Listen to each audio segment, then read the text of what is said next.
అయిన యేసుక్రీస్తు నుండి కృపయు సమాధానములు మీకు కలుగునుగాక. ప్రార్థన చేసుకుందాం. మహిమోన్నతుడా, మా పరలోకపు తండ్రి, నీకు స్తుతులు స్తోత్రాలు. నిత్యమైన నీ రాజ్యమునకు వారసులుగా చేసేటువంటి దేవుడుగా ఉంటూ ఉన్నావు. నీ రూపంలో నిర్మించబడినటువంటి మమ్మలను తిరిగి నీ వద్దకు రమ్మని పిలిచే దేవుడుగా ఉంటూ ఉన్నాం.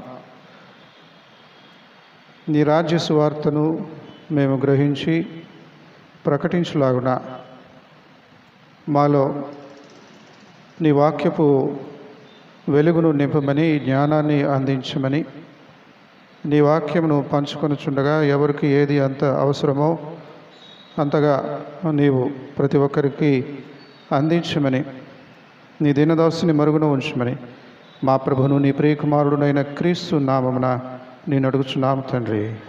ఆమేన్. కూర్చుందా.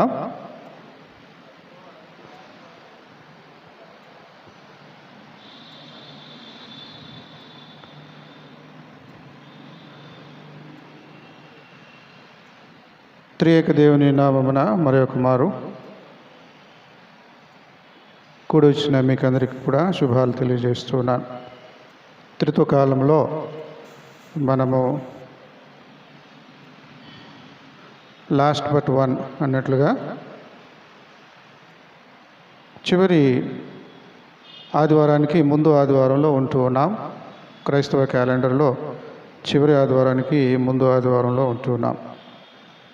ఈ చివరి ఆదివారాలు మనకందరికీ తెలిసినట్లుగా క్రీస్తు యొక్క రెండవ రాకడను గురించినటువంటి ఆలోచనలతో ధ్యానించేటువంటి పాఠ్యభాగాలు మనము పంచుకుంటూ ఉంటాం. క్రీస్తు ప్రభుని యొక్క రెండవ రాకడ ఎలా గ్రహించాలి, అది ఏ విధంగా ఉంటుంది, దాని కొరకు ఏ విధంగా సిద్ధపడాలి అనేటువంటి విషయాలు తరచుగా మనము ధ్యానం చేసుకుంటూ ఉంటాం. అయితే ఇక్కడ క్రీస్తు ప్రభువారు తాను పరిచర్య చేసినటువంటి దినాలలో ఒకానొక సందర్భంలో క్రీస్తు ప్రభువారిని కొంతమంది వచ్చి శోధించేట్లుగా అడిగినటువంటి ఆ ప్రశ్న మనం చదువుకున్నాం. అది ఏమిటనంటే, కైసరుకు పన్ను చెల్లించుట న్యాయమా కాదా అనేటువంటి ప్రశ్న. అంటే గవర్నమెంట్కి ట్యాక్స్ కట్టాలా వద్దా అని వాళ్ళు అడుగుతూ ఉన్నారు. గవర్నమెంట్ ఎవరిది? యూదులది కాదు. యూదులు కానిటువంటి వారి యొక్క గవర్నమెంటు. యూదులు కానిటువంటి గవర్నమెంట్ని మనము అంగీకరించాలా, ఆ గవర్నమెంట్కి తలవొగ్గాలా, ఏం చేయాలి అన్నట్లుగా క్రీస్తును ఇరకాటంలో పెట్టడానికి వాళ్ళు సిద్ధపడ్డారు. ఈ విధంగా అడగటానికి వాళ్ళు ముందుకు వచ్చి క్రీస్తు ప్రభువారిని చక్కగా మంచి మాటలతో పొగుడుతూ, ఆ తర్వాత వాళ్ళ ప్రశ్నతో ఇరకాటం పెట్టడానికి లేకపోతే అవమానపరచడానికి వాళ్ళు సిద్ధంగా ఉన్నారు. బోధకుడా, నీవు సత్యవంతుడవై ఉండి దేవుని మార్గము సత్యముగా బోధించుచున్నావనియు, నీవు ఎవరిని లక్ష్య పెట్టవనియు, మోమాటము లేనివాడవనియు ఎరుగుదుము.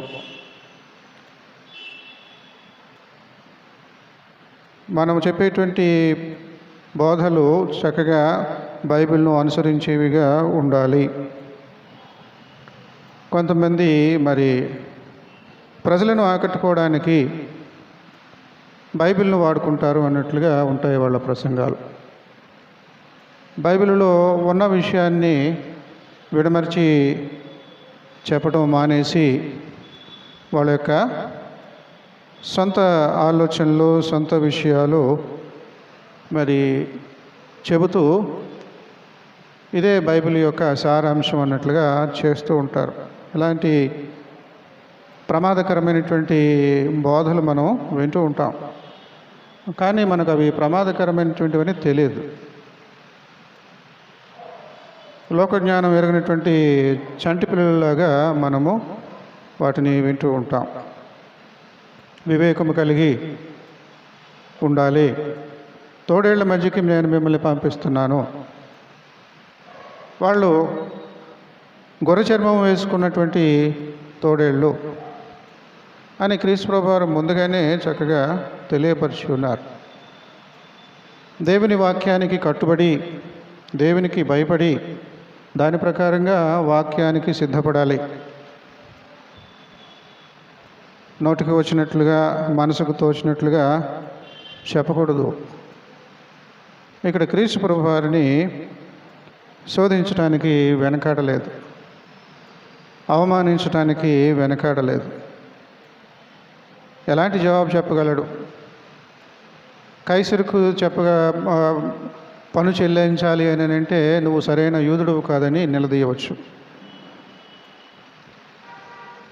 కాదు, యెహోవా దేవునికే ఏదైనా కానీ ఈ లోకంలో ఉన్నటువంటి అధికారులకు ఏది కూడా మనం ఇవ్వనవసరం లేదు, యెహోవాయే మన రాజు అని చెబితే తిన్నగా తీసుకెళ్ళి రోమా ప్రభుత్వం వాళ్ళకి అప్పగించవచ్చు. ఇదిగో మీ ప్రభుత్వానికి వ్యతిరేకంగా మా మధ్య ఇలాగా బోధలు చేస్తున్నాడు, ఇలాంటి బోధకుడు మాకు అక్కర్లేదు, రోమా ప్రభుత్వానికి తల ఒగ్గి గౌరవించేటువంటి జనాంగము మేము యూదులము అని చెప్పుకోవడానికి వాళ్ళు ఏమాత్రం వెనకాడరు. ఈ రకంగా రెండు పడవల మీద కాళ్ళు వేస్తూ ప్రయాణం చేసేటువంటి వేషధారులైనటువంటి పరిసయ్యులు, శాస్త్రులు, ఇలాంటి వాళ్ళు యేసుక్రీస్తుని అవమానపరచడానికి ప్రయత్నించేవారు, ఇరకాటం పెట్టడానికి ప్రయత్నించేవారు, శోధించాలని ఎన్నో సాహసాలు చేస్తూ ఉంటారు. కానీ క్రీస్తు ప్రభువారు ఎక్కడికక్కడ ఎప్పటికప్పుడు వాటిని ఎదుర్కొని వాళ్లకు బుద్ధి చెబుతూ ఉండేవాడు. ఈ రకంగా ఇరకాటంలో పెడతాం ఇప్పుడు మనం, దీనికి అసలు తప్పించుకోలేడు, ఈ ప్రశ్నకు జవాబు చెప్పలేడు. అదన్నా చెప్పాలి, ఇదన్నా చెప్పాలి. మరి ఏది చెప్పకుండా ఉంటే మనం అది కూడా తప్పు పట్టవచ్చు, తప్పించుకోవడానికి ఈ రకంగా సమాధానం చెప్పట్లేదు అని. ఈ రకంగా క్రీస్తు ప్రభువారిని ఇరకాటంలో పెట్టే విధంగా ఈ ప్రశ్న అడిగారు. నీకేమి తోచుచున్నది? కైసరుకు పన్నిచ్చుట న్యాయమా కాదా? మాతో చెప్పుమని అడుగుటకు హేరోదీయులతో కూడా తమ శిష్యులను ఆయనకు పంపిరి. యేసు వారి చెడు తన మెరిగి, వేషధారులారా, నన్నెందుకు శోధించుచున్నారు? పన్ను రోక ఒకటి నాకు చూపుడని వారితో చెప్పగా వారు ఆయన ఎందుకు ఒక దేనారము తెచ్చిరి. సరే, ట్యాక్స్ కట్టాలా కట్టకూడదా అనే ఒక ధర్మ సందేహాన్ని మీరు అడుగుతూ ఉన్నారు. నేను ఒక సత్యాన్ని, ధర్మాన్ని బోధించేటువంటి ఒక ఉత్తముడైనటువంటి బోధకుడని నాకు పేరు అంటగట్టారు. ఇప్పుడు మీ ధర్మ సందేహాన్ని తీర్చమని అడుగుతూ ఉన్నారు. ఏంటది? కైసరుకు అంటే చక్రవర్తికి, అన్యుడికి పన్ను చెల్లించడం సరియా కాదా అని మీరు అడుగుతూ ఉన్నారు. వేషధారులు మీరు. యథార్థమైనటువంటి హృదయంతో ఉంటే ఇలాంటి ప్రశ్నలు రావు. మీ మటుకు మీరు చక్కగా మనసులో యెహోవా దేవుడిని ఆరాధిస్తూ బ్రతుకు వెళ్ళబుచ్చుతారు. మీ స్వనీతిని, మీ యొక్క తెలివితేటల్ని ప్రదర్శించాలని ప్రయత్నాలు చేస్తూ ఉంటారు. కనుక మీరు వేషధారులు. అసలైనటువంటి రూపము వేరు. మిమ్మల్ని చూసేది మీ వేషాన్ని మాత్రమే ప్రజలు, లోకం. ఈ వేషం లోపల అసలు రూపం ఉంది మీది అన్నట్లుగా క్రీస్తు ప్రభువారు ఎక్కడికక్కడ మరి అటువంటి వాళ్ళని ఖండిస్తూ ఉన్నాడు. ఆ రూపాయి తీసుకురండి,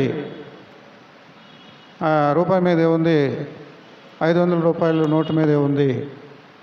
మన దురదృష్టం ఏంటంటే మన దేశంలో అన్ని నోట్ల మీద ఏదైనా మనిషి బొమ్మ ఉన్నదంటే అది గాంధీ బొమ్మ మాత్రమే ఉంటుంది.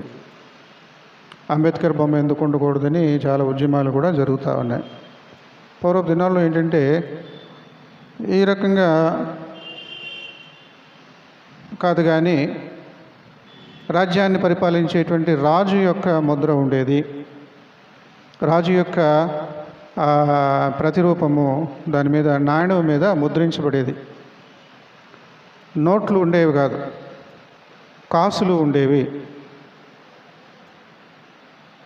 ఈ కాసులు తయారు చేసేటువంటి స్థలాన్ని మింట్ అంటూ ఉంటారు.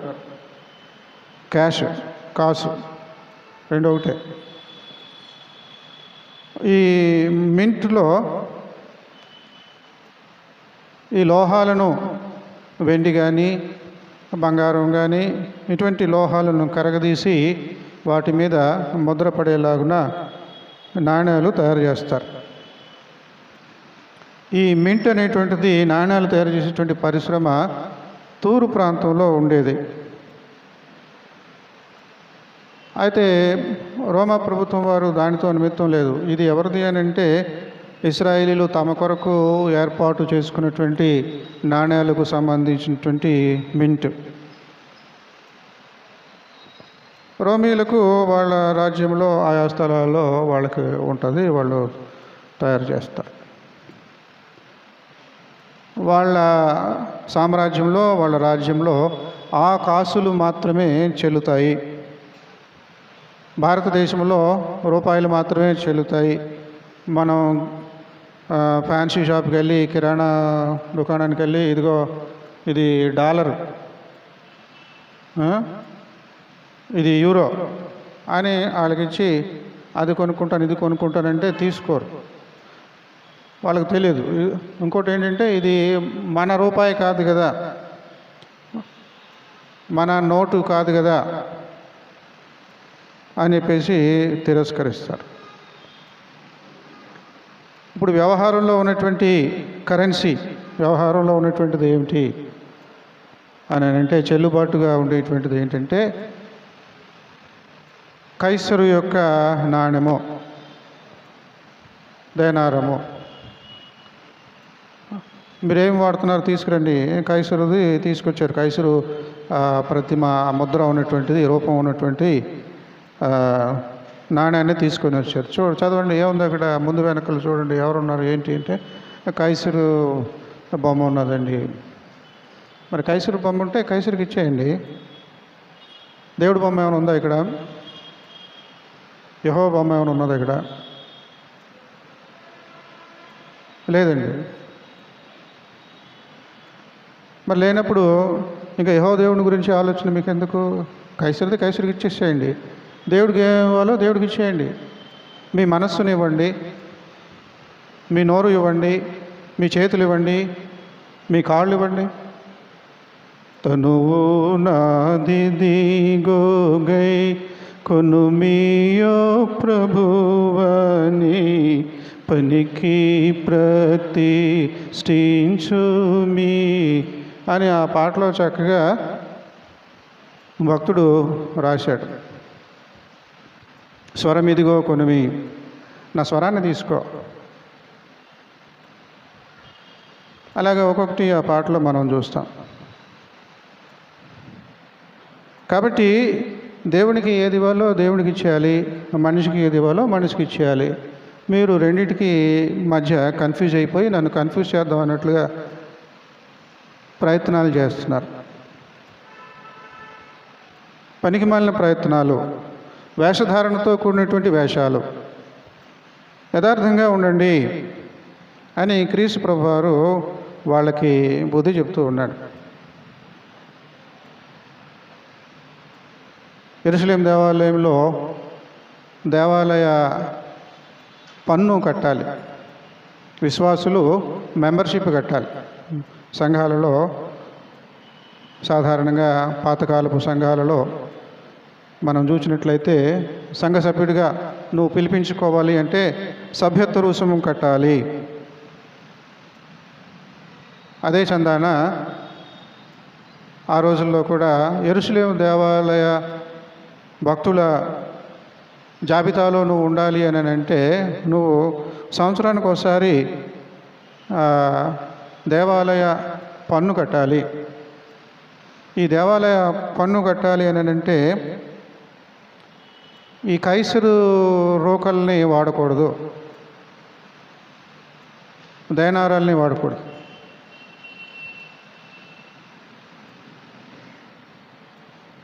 షెకెల్ అంటూ ఉంటారు. షెకెల్ అనేటువంటి నాణాన్ని వాడాలి. ఈ షెకెల్ అనేటువంటి నాణ్యము ఈ రోమేలు ప్రభుత్వం రాకముందుగానే పాత రోజుల నుంచి ఇందాక చెప్పినట్లుగా తూరు ప్రాంతంలో ఇశ్రాయేలీల కొరకు వాడుకునేటువంటి ఒక నాణ్యమై ఉన్నది. వాళ్ళ మధ్య చలామణి అయ్యేటువంటి చెల్లుబాటు అయ్యేటువంటి కరెన్సీగా ఉంటూ ఉన్నది. దానిని మరి యెరూషలేము దేవాలయ పన్ను కట్టడానికి ఉపయోగించేవారు. కాబట్టి దేవాలయానికి వేరే రకమైనటువంటి కరెన్సీ, అంటే మనం రూపాయి అంటున్నాం, ఇంకొకళ్ళు యూరో అంటున్నారు, ఇంకొకళ్ళు ఇన్ అంటున్నారు, లేకపోతే ఏది డాలర్ అంటున్నారు. ఇలా రకరకాలు ఉంటాయి పేర్లు.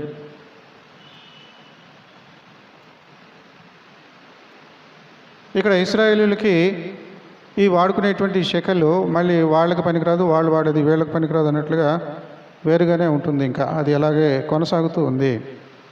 కాబట్టి మీరు దేవునికి చెల్లించాలంటే ఏం చెల్లిస్తారు? షెకెల్ చెల్లిస్తారు. మరి ఇంకేంటి గొడవ? వాళ్ళకి ఇలాంటి చక్కటి ఆలోచన ఎంత తెలివిగా గొప్పగా జవాబు చెప్పేస్తాడని ఊహించలేదు. వీళ్ళ సంకుచితమైనటువంటి తెలివితేటలు మమ్మల్ని మా మించిన తెలివిగలవాళ్ళు లేరన్నట్లుగా వాళ్ళే పొగుడుకుంటూ ఉంటారు కొంతమంది. అవతలాడు చెప్పాలి మన తెలివితేటలు. మనం ఏం చేస్తామంటే నా అంత తెలివిగలవాడు లేడని మనం అనుకుంటూ ఉంటాం.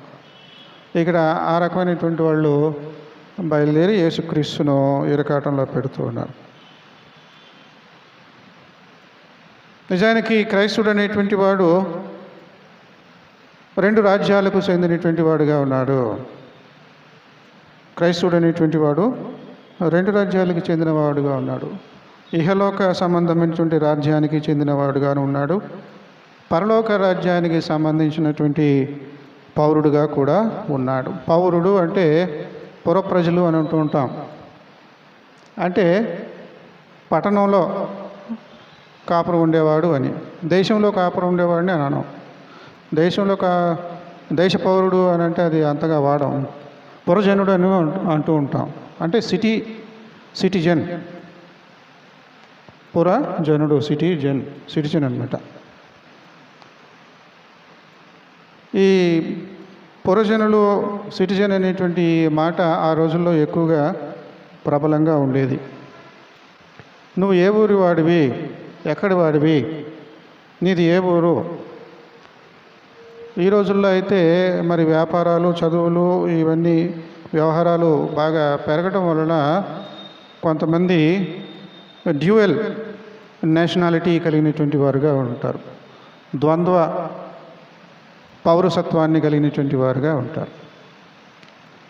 అంటే అమెరికాలో పౌరసత్వం ఉంటుంది, పాకిస్తాన్లో కూడా పౌరసత్వం ఉంటుంది. మన భారతదేశంలో అటువంటి అవకాశం లేదు, ఆ రూల్ లేదు. ఇంకా ద్వంద్వ పౌరసత్వం కలిగి ఉండడానికి రూల్ లేదు. అయితే నువ్వు భారతీయుడిగా ఉండు, లేకపోతే ఇంకొక దేశానికి వెళ్ళిపోయి అక్కడ పౌరసత్వం తీసుకుంటే ఆ పౌరుడిగా ఉండు. ఇది కూడా కలిగి ఉండవచ్చు కొన్ని దేశాల్లో. అయితే ఆ దేశ పౌరసత్వము, ఈ దేశ అది మన దేశ ప్రజలకు ఇంకా అది వర్తించడం లేదు, ఆ రూల్ లేదు మనకు. పాకిస్తాన్ వాళ్ళకి, ఆఫ్ఘనిస్తాన్ ఇలాంటి కొన్ని దేశాల వాళ్ళకి ఇది ఉంది. వాళ్ళ పౌరసత్వాన్ని వదులుకోని అవసరం లేదు, ఇంకొక పౌరసత్వాన్ని కూడా కలిగి ఉండవచ్చు. వాళ్ళు కూడా దానికి అంగీకరిస్తారు కాబట్టి రెండు దేశాల మధ్య ఉన్నటువంటి దౌత్య సంబంధాలు ఆ విధంగా ఉంటాయి కాబట్టి చెల్లుబాటు. క్రైస్తవుల యొక్క విశ్వాసి యొక్క స్థితి కూడా అంతే. ఇహలోక పౌరసత్వాన్ని మనము ఇక్కడ కలిగి ఉన్నాము.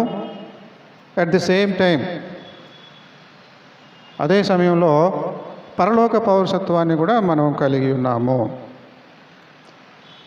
కాబట్టి ఈ కడవరి దినాలలో యేసుక్రీస్తు యొక్క రెండవ రాకడకు ఎదురు చూసినటువంటి మనము ఏ ఆలోచనతో ఎదురు చూడాలి అని అంటే మన స్థితిని ఒకసారి ఆలోచించుకోవాలి. ఏమిటి మన స్థితి? నేను కేవలము కైసరుకు పన్ను చెల్లించేటువంటి వ్యక్తిని మాత్రమే కాదు, కైసరువి కైసరుకు, దేవునివి దేవునికి చెల్లించేటువంటి వ్యక్తిని. I have my own dual citizenship. నాకు రెండు పౌరసత్వాలు ఉన్నాయి. ఇహలోక సంబంధమైనటువంటి పౌరసత్వము, పరలోక సంబంధమైనటువంటి పౌరసత్వము. అయితే ఈ పౌరసత్వం నుండి మనము పరిపూర్ణంగా ఒకే పౌరసత్వంలోనికి మారాలి. ఒకే పౌరసత్వంలోనికి తర్వాత మారాలి. ఎందుకంటే ఒక వ్యక్తి రెండు చోట్ల ఉండలేడు. He lives between the two cities అని అంటూ ఉంటారు ఇంగ్లీష్లో. కొంతమంది వ్యాపారస్తులు బాగా పలుకుబడి కలిగినటువంటి వాళ్ళు వాళ్ళ స్థితిని బట్టి ఒక ఊళ్ళోనే ఉండరు. సినిమా యాక్టర్లు కానీ ఇలాంటివి చూస్తాం మనం. చెన్నైలో ఉంటారు, హైదరాబాద్లో ఉంటారు, హైదరాబాద్లో ఉంటారు, చెన్నైలో ఉంటారు, లేకపోతే బొంబాయిలో ఉంటారు, చెన్నైలో ఉంటారు. ఈ రకంగా ఉంటుంది. రెండు చోట్ల కూడా వాళ్ళకి ఇళ్ళు ఉంటాయి ఆ రకంగా. కాబట్టి మనము బ్రతికున్నటువంటి దినాలలో ఇది ఆ విధంగా ఉండవచ్చునేమో కానీ మన మరణానంతరము ఒకదానికే మనము చెందిన వారంగా ఉండబోతూ ఉన్నాము. ఏమిటది? ఇక్కడే మిగిలిపోయేటువంటి వారముగా ఉండబోతున్నామా? మధ్యాకాశం వరకు వెళ్లకుండా ఇక్కడే ఉండబోతున్నామా? ఈ పౌరసత్వాన్నే మనం మిగిలి చేసుకుంటున్నామా? మనకున్నటువంటి రెండవ పౌరసత్వం పరలోకము, దాన్ని చేజార్చుకుంటున్నామా? మన మరణ సందర్భంగా మన బ్రతుకు ఎలాగున్నది? ఈ తనువు చాలించిన తర్వాత మనము ఆ నిత్యరాజ్యమునకు ఇది వదిలించుకొని ఆ నిత్యరాజ్యంలో పరిపూర్ణమైనటువంటి 100% పౌరసత్వాన్ని కలిగి ఉండాలి. అందుకనే చక్కటి మాటలు ఆయా సందర్భాల్లో ఆయా భక్తులు తెలియజేశారు. చాలా చక్కటి మాటలు మనం చూస్తాం. ఇది సాధారణంగా పాస్టర్లు సమాధి చేసేటప్పుడు వాడేటువంటి మాటలు. ఫిలిప్పీ పత్రిక 3వ అధ్యాయం 21వ వచనం చూడండి. ఫిలిప్పీ పత్రిక 3వ అధ్యాయం 21వ వచనం చదవండి. ఎవరైనా మైక్ ఉన్న వాళ్ళు ఉంటేనే చదవండి, లేకపోతే మానేయండి. అక్కడ వెనకున్న వాళ్ళకు కూడా వినబడుతుంది మైక్లో చదివితే. ఫిలిప్పీ 3:21. సమస్తమును తనకు లోపరుచుకొని చాలని శక్తిని బట్టి ఆయన మన దీన శరీరమును తన మహిమగల శరీరమునకు సమరూపం గల దానిగా మార్చాలి. we will be కన్ఫర్మ్డ్ కాదు, కాన్ఫార్మ్డ్ అంటే సమరూపము గల దానిగా మార్చెడు శక్తి యేసుక్రీస్తుకు ఉన్నది. యేసుక్రీస్తు యొక్క రక్షణ కార్యములో ఉన్నది. ఎందుకనంటే మనమందరం కూడా పవిత్రులముగా అక్కడ మనము యెహోవా దేవుని ఎదుట, పరలోకపు తండ్రి ఎదుట మనలను మనము నిర్దోషులనుగా, పవిత్రులముగా, పరిశుద్ధులముగా కనపరుచుకోవాలి అని అంటే యేసుక్రీస్తుకు ఉన్నటువంటి ఆ పరిశుద్ధ రూపమును, ఆ సమరూపాన్ని మనము కలిగి ఉండాలి. అది క్రీస్తు వలన మాత్రమే అవుతుంది. మన దీన శరీరమును తన మహిమగల శరీరమునకు సమరూపం గల దానినిగా మార్చును. క్రీస్తు మనకు అవసరం. వేరే మతాల్లో చూసినట్లయితే నీ రక్షణ అది నీ బాధ్యత, నీ విమోచన, నీ మోక్షం అది నీ బాధ్యత. నువ్వు మంచిగా ఉంటే నువ్వు ఆశానికి వెళ్ళిపోతావు, దేవుడు దెయ్యం అనవసరం, నువ్వే దేవుడివి, నువ్వే దెయ్యానివి. ఈ రకంగా ఉంటాయి బయట ప్రపంచంలో మతాలలో చెప్పేటువంటి బోధలు. కానీ క్రైస్తవుడికి క్రీస్తు అవసరం. క్రీస్తు లేకుండా క్రైస్తవుడు లేడు. కాబట్టి మన దీన శరీరమును తన మహిమగల శరీరమునకు సమరూపం గల దానినిగా మార్చడి శక్తి కలిగినటువంటి ఆ యేసుక్రీస్తు మనకున్నాడు. కనుక మనకు ఈ పౌరసత్వము, 2 పౌరసత్వాలు ఇప్పుడు మెయింటైన్ చేస్తూ ఉన్నాం. మరణం తర్వాత ఒకే పౌరసత్వం ఉంటుంది. ఇక్కడ మిగిలిపోయేటువంటి పౌరసత్వము, నరకాగ్నిలో శ్రమను అనుభవించేటువంటి పౌరసత్వము, అది మనకు అవసరమా? అది కాకుండా వేరే పౌరసత్వం ఉన్నది, నిత్య జీవము, నిత్య ఆనందము, పరమ యెరూషలేము. దానిలో మనము పౌరులుగా ఉండాలి. పరమ యెరూషలేమునకు ఉన్నటువంటి ఆ లక్షణాలు ఎలా ఉన్నాయి? అలా కాకుండా పరమ యెరూషలేమునకు విరోధమైనటువంటి ఒక పట్టణం కూడా మరి ప్రకటన గ్రంథంలోనే వివరించబడింది, బబులోను పట్టణము. ఇందాక చెప్పాను కదా, పౌరసత్వము, పురజనులు 2 పట్టణాలకు చెందినటువంటి వాళ్ళు, 2 పట్టణాలలో పౌరసత్వం కలిగినటువంటి వారు. టేల్ ఆఫ్ ద 2 సిటీస్ అని చెప్పేసి ఒక 200 సంవత్సరాల క్రితం ఇంగ్లీష్లో ఒక మరి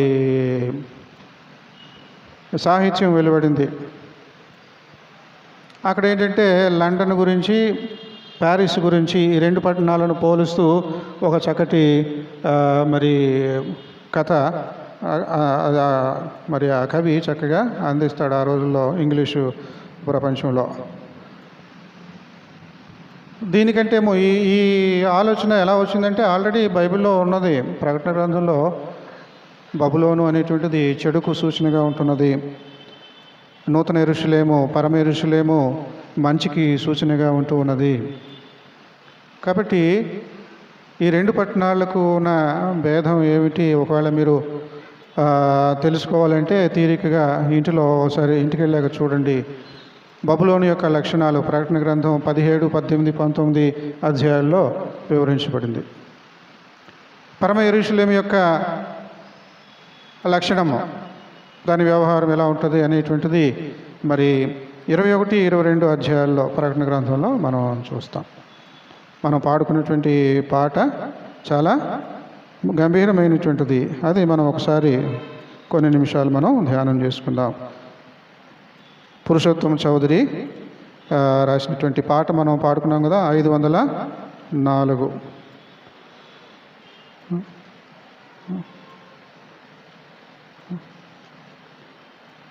మన ఆస్థాన విద్వాంసులు లేరు మరి.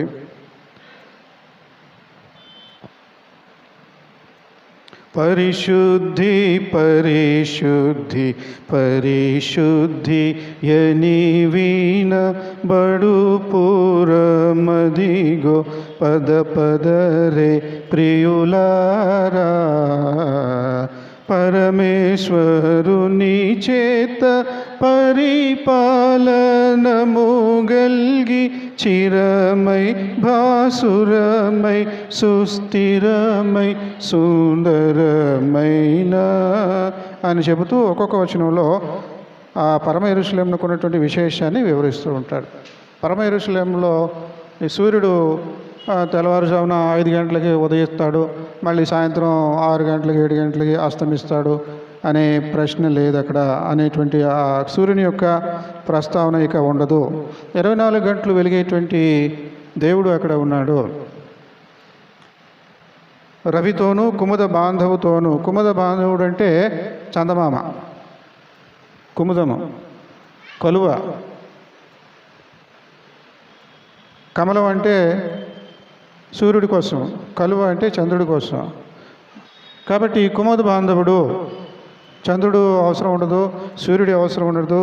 అక్కడ 24 గంటలు మంచి ప్రభతో ఉండేటువంటి వైభవంతో ఉండేటువంటి వెలుతురును అక్కడ కలిగి ఉంటాము.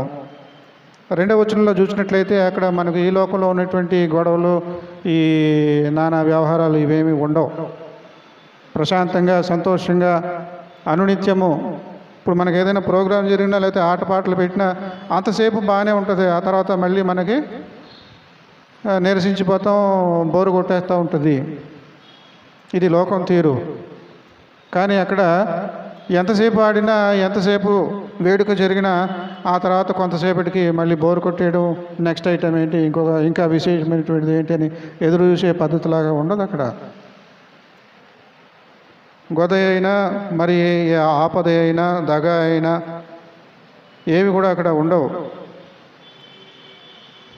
ఇంకా మనం చూసినట్లయితే ఆ పరమ యెరూషలేములో ఒక చెట్టు ఉంది, వృక్షం ఉంది.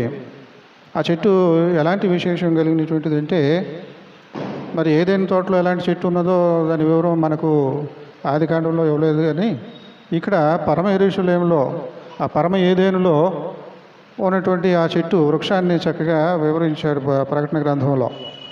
ఆ మాటనే ఇక్కడ ఈ కవి ప్రయోగిస్తూ ఉన్నాడు. ఏమిటనంటే ఆ చెట్టు ఎలాంటిది అంటే, ఇటు రాజమండ్రి అటు కొవ్వూరు రెండింటినీ కలుపుకొని తన చెట్టు గుండా గోదావరిని ప్రవహింపజేసేటువంటి చెట్టు. ఒకే చెట్టు. ఆ చెట్టు ఇటు రాజమండ్రిలో ఉంటుంది, అటు కొవ్వూరులో ఉంటుంది.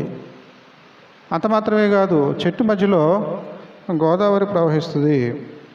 అలాంటి విశేషమైనటువంటి వృక్షము అక్కడ పరమ యెరూషలేములో ఉంది. దాని ఫలాలు ఎలా ఉంటాయి? ఆదాము అవ్వ, ఇదిగో ఈ సెంటర్లో ఒక చెట్టు పెట్టాను, అన్నీ తినండి, అన్ని చెట్లు ఫలాలు తినండి, కానీ దీని ఫలం మాత్రం తినకండి, దీన్ని తిన్న రోజున మీరు చచ్చిపోతారు. అంటే నాశనము, ఆత్మీయంగా చచ్చిపోయారు. మళ్ళీ క్రీస్తు ప్రభు రావాల్సి వచ్చింది మనలను ఆత్మీయంగా బ్రతికింప చేయడానికి. ఇప్పుడు ఈ పరమ యెరూషలేములో ఉన్నటువంటి వృక్షం ఏ విధంగా ఉంటుందంటే,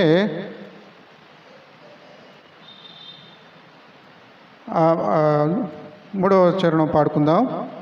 ప్రభు కృపాసనములో పలి నుండి ప్రవహించి, ప్రభు యొక్క కృపాసనము లోపల నుంచి ప్రవహించి శుభమైన నదియుండి సుఖమిచ్చునచట. నుభయ తీరములందు నుండు వృక్షములు సౌరభదీప్త శుభములై రక్ష ఫలములనిచ్చు. రక్షా ఫలములనిచ్చు. ఏదైనా తోటలో ఉన్నట్లుగా మీరు ఇది తింటే చేస్తారు.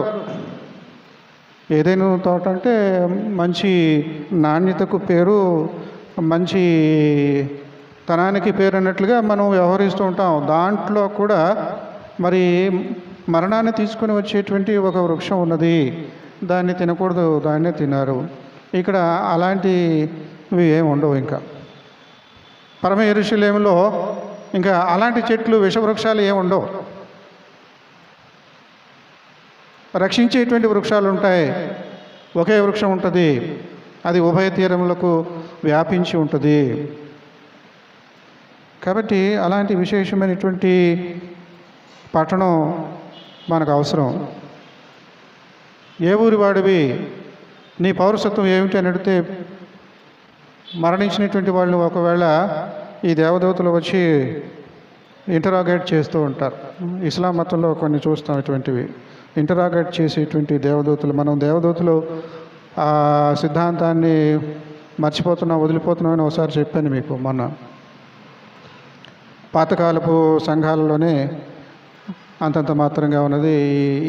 ఈ మధ్యకాలంలో ఈ 100-150 సంవత్సరాల్లో వచ్చినటువంటి ఈ ప్రొటెస్టెంట్ సంఘాలలో కొన్ని సిద్ధాంతాలు అలాగే మరుగున పడిపోతూ ఉన్నాయి. దూతలను గురించినటువంటి ఆలోచన మనం కలిగి ఉండటం లేదు. ఇంటరాగేట్ చేసేటువంటి దూతలు ఉంటారు. పాతకాలపు ఆలోచన ఇది. అది ఇస్లాం మతంలో ఇంకా కొనసాగుతున్నది. ఎందుకంటే అందరూ కూడా అబ్రహాం సంతానం కదా. కాబట్టి నువ్వు ఏ పౌరసత్వాన్ని కలిగి ఉంటున్నావు అని చెప్పేసి ఇంటరాగేట్ చేసి మన స్థితిని వాళ్ళు కనిపెట్టేస్తారు. పోలీసు వాళ్ళు కోర్టుకు అప్పచెక్క ముందు అసలు ఈ ముద్దాయి ఎలాంటి వాడో వాళ్ళు తీర్పు తీరుస్తారు. వాళ్ళు కనుక్కుంటారు అసలు నేరం చేశాడా లేదా, ఎలాంటి నేరం చేశాడు, ఏ విధంగా చేశాడు అనేటువంటిది. అలాంటి దేవదూతలు ఉంటారు. అది అయిపోయిన తర్వాత మనము ఇక్కడే మిగిలిపోతామా, ఈ పౌరసత్వంతోనే మిగిలిపోతామా? కాదు, దీని పని అయిపోయింది, దీనికి చెల్లుబాటు అయిపోయింది, మన పౌరసత్వము అక్కడ పరలోకంలో ఉన్నది అన్నట్లుగా వెళ్ళిపోగలమా? ఎప్పటికప్పుడు మనల్ని మనం పరీక్ష చేసుకోవాలి. కాబట్టి క్రైస్తవ సహోదరులు మనం అందరం కూడా ఒకరినొకరు ప్రోత్సహించుకోవాలి. ఆ పరమ యెరూషలేమునకు వారసులుగా ఉండేలాగున మనము ఎదగాలి. ఎఫెసీ పత్రిక 2వ అధ్యాయము 19వ వచనం ఒకసారి చూడండి. ఎఫెసీ పత్రిక 2:19 చదవండి.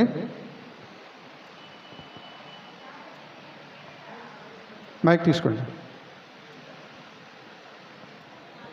కాబట్టి మీరిక మీదట పరజనులను పరదేశులనై ఉండక పరిశుద్ధులతో ఏకపట్టణస్థులను దేవుని ఇంటి వారునై ఉన్నారు. చాలమ్మా.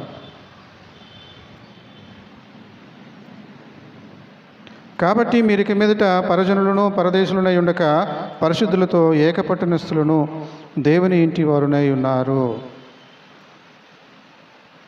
ఇక్కడ మనం పరదేశులము, అది కూడా ఒకసారి గుర్తు తెచ్చుకుందాం. చనిపోయినప్పుడు మనం పాట పాడుతూ శవాన్ని మోసుకు వెళ్తూ ఉంటాం. పరదేశులము ప్రియులారా. మనము ఎన్ఆర్ఐ, ఇక్కడ నాన్ రెసిడెన్షియల్ ఇండియన్స్ అంటారు సరా, నాన్ రెసిడెన్షియల్ హెవెన్లీ బీయింగ్స్. మనము పరలోకానికి సంబంధించినటువంటి వాళ్ళము. పరలోకం నుండి తన ఊపిరిని ఈ భూమి మీద ఈ మట్టి శరీరంలో దేవుడు నింపాడు. పరలోకపు దేవుడు ఈ మట్టి శరీరంలో ఆ పరలోకపు ఆత్మను ఈ మట్టిలో నింపాడు. కాబట్టి ఈ మట్టి ఇక్కడే ఉంటుంది, కానీ ఆత్మ ఆ పరలోకానికి వెళ్ళాలి. కానీ ఏ విధంగా? పరిశుద్ధతతో. పరిశుద్ధమైనటువంటి దేవుడు పరిశుద్ధతతో మరి ఇక్కడ మన మట్టి శరీరంలో తన ఊపిరిని నింపాడు. కానీ ఆదాము అవ్వల పుణ్యమా అంటూ మనము అపరిశుద్ధులమైపోయాము. కాబట్టి దాని నుండి తప్పించుకోవాలి. తప్పించేవాడు యేసుక్రీస్తు మాత్రమే. కాబట్టి మీరిక మీదట పరజనులను పరదేశులను ఉండక పరిశుద్ధులతో ఏకపట్టణస్థులను దేవుని ఇంటి వారునై ఉన్నారు. క్రీస్తు యేసే ముఖ్యమైన మూలరాయి ఉండగా అపోస్తలులను ప్రవక్తలను వేసిన పునాది మీద మీరు కట్టబడి ఉన్నారు. ఈ రకంగా చెప్పుకుంటూ పోతాడు. ఆయన మీలో కూడా ఆత్మ మూలముగా దేవునికి నివాస స్థలమైనటకు కట్టబడుచున్నారు. అసలు మనమే ఒక పరలోకపు పట్టణంగా ఉండబోతూ ఉన్నాము. ఆత్మలనేటువంటి ఇటుకరాళ్లతో దేవుడు అక్కడ పట్టణాన్ని కడుతూ ఉన్నాడు అని చక్కటి ఆత్మీయమైనటువంటి సత్యాన్ని వివరిస్తూ ఉన్నాడు. ఇలాంటి మాటే మరొక చోట చూద్దాం. పేతురు రాసినటువంటి మొదటి పత్రిక 1వ అధ్యాయము 3-4 వచనాల్లో ఉన్నటువంటి కొన్ని మాటలు మనకు ప్రయోజనకరంగా ఉంటాయి. పేతురు రాసిన మొదటి పత్రిక 3-4 వచనాలు. మన ప్రభువగు యేసుక్రీస్తు తండ్రి అయిన దేవుడు స్తుతింపబడను గాక.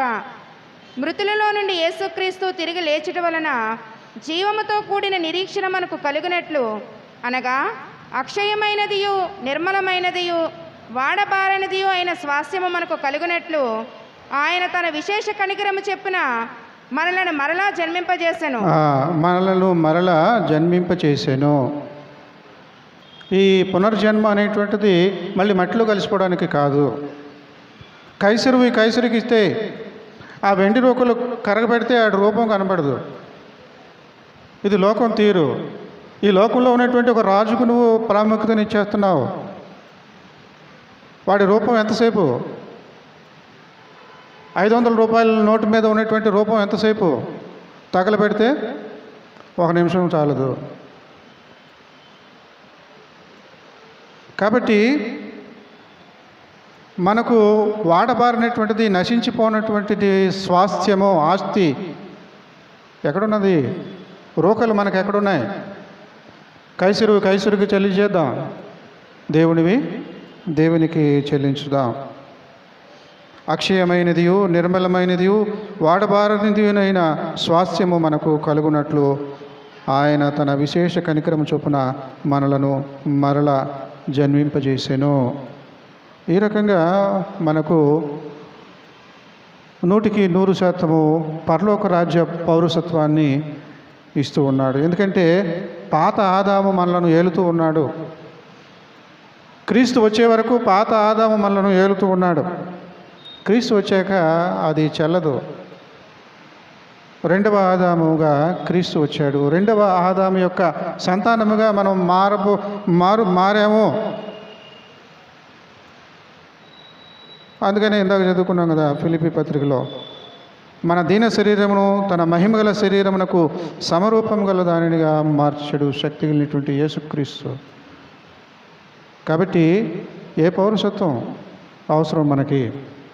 ఏ పౌరసత్వాన్ని అంగీకరించగలుగుతూ ఉన్నాం? మన అవివేకంతో, మనకున్నటువంటి దుర్మార్గతతో ఇహలోక సంబంధమైనటువంటి పౌరసత్వం కొరకు ప్రాకులాడుతూ ఉంటాము. ఇదే శాశ్వతం అనుకుంటాము. ఎందుకంటే అవివేకము. దీనికోసమే ప్రాకులాడుతాం, ఎందుకంటే స్వార్థము. కానీ ఇది సరైనటువంటిది కాదు.